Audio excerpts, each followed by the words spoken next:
čase, keď som sa trápila nespavosťou, bol môj svet celý pochmurný a chaotický. Nejako mi život pretekal cez prsty. Všetko išlo rýchlo a mimo mňa. Táto epizóda je osobná. Ahoj, toto je tvoj spánkový kompas. Moje meno je Sandra Landl a prevediem ťa cestou od nespavosti až k pokojnému a plnohodnotnému spánku. Odovzdám ti všetky moje skúsenosti a znalosti, ktoré som sa počas svojho života s insomniou naučila. Vitaj a som rada, že si tu. Žila som ako v nejakej svojej bubline, ale že doslova. Keď som sa pozerala do diaľky, aj moje videnie bolo akési rozmazané. Pozerala som sa skôr do zeme a nie priamo dopredu. Odkladala som veci, na ktorých mi záležalo a robila som len to nevyhnutné. Ostatné mi stihli zožrať obavy o môj spánok. Robila som väčšinu vecí len z povinnosti alebo preto, lebo som myslela, že by mi po nich mohlo byť lepšie. Napríklad taká prechádzka. Išla som von s dcérou a povedala som si, ideme sa prejsť, lebo veď nemôžeme predsa trčať celý deň doma. Ale keby nemusím v úvodzovkách, asi by som nešla. Fakt, nešla by som. Jediné, čo mi behalo hlavou, bolo ako vylepšiť svoj spánok a zbaviť sa nespavosti. A ešte samozrejme necítiť sa tak úzkostne. Naháňala som sa za pokojom, za spánkom a čím viac som sa snažila ich dobehnúť, boli viac vzdialené. Kupovala som si rôzne kurzy ako na úzkosť a podnikala som všemožné len, aby som sa jej zbavila. Bolo to moje posledné stretnutie sa s nespavosťou, o ktorom som ti ešte nehovorila. Potrebovala som asi určitý čas na to, aby som ti to povedala, alebo som potrebovala čas sama pre seba, aby som sa necítila, že som zlyhala. Lebo pravda je taká, že som to brala dlho ako zlyhanie. Ale nebolo to zlyhanie, bola to pre mňa obrovská lekcia, ktorá ma naučila veľa vecí, ktoré môžem odovzdať tebe, aby som ti pomohla. Pár dní dozadu som počula od môjho mentora jednu otázku, ktorú dokonca nepoložil ani priamo mne, ale silno so mnou zarezonovala. A bolo to: bola by si rada stretla svoje dnešné ja v čase, keď ti bolo najhoršie? Pomohlo by ti to? A moja odpoveď bola jednoznačne áno. V tej chvíli skrsol nápad v mojej mysli na túto epizódu. Je to jedna z tých osobnejších častí, ktorá chcela kus odvahy, ale to je ako so všetkým, keď ideme s kožou na trh, nie?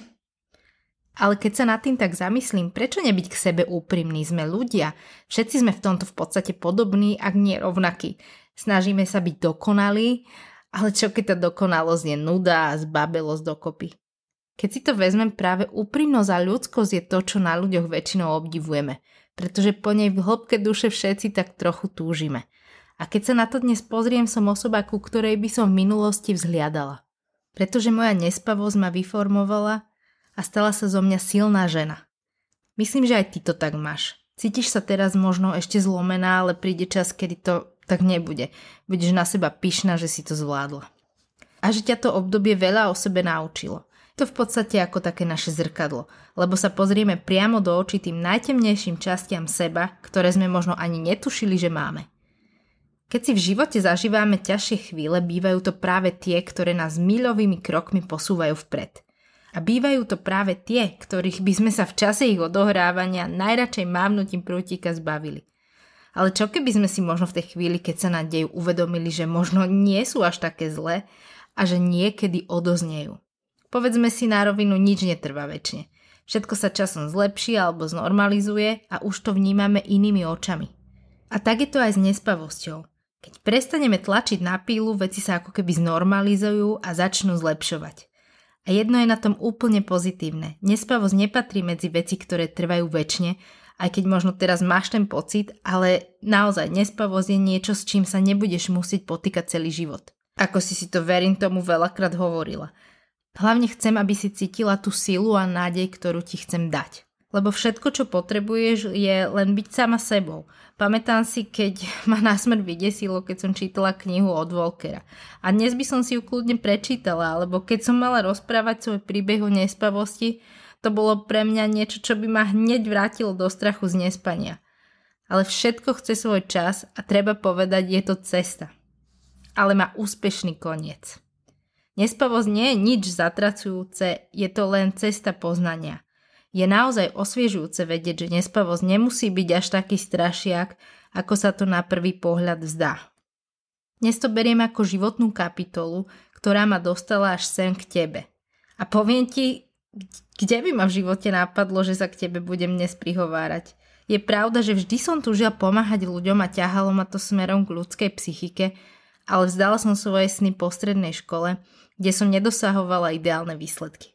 Ale práve nespavosť a pár správnych ľudí na ceste mojím životom ma priviedli až sem a som za to nesmierne vďačná a nič by som nevrátila späť. No nič. Naozaj nič. Všetko bolo tak, ako malo byť a cítim to tak z celej duše a viem, že si to povieš časom aj ty. Lebo prirovnala by som rada nespavosť niečomu, z čoho si myslíš, že nie je východisko, ale čas ukáže, že je. A ono ťa to natoľko vyformuje, že si dokáže život užívať úplne iným spôsobom a stane sa pre teba tvojim celoživotným učiteľom. Na dnes sa s tebou pomaly lúčim. Dobre som sa vyrozprávala, ďakujem za tvoju pozornosť a vec, že keď sa pozrieme na veci z iného spektra, môžu byť oveľa jasnejšie a jednoduchšie. Nepochybujem, že to spolu zvládneme. Som tu pre teba. A na záver mám ešte jedno také malé tajomstvo. Niečo pre teba chystám. Taký malý bonus a už sa fakt neviem dočkať, ako ti ho dám. Bude to taký dáček pod stromček. Tak sa zatiaľ maj, krásny zvyšok týždňa a teším sa na teba opäť na budúce.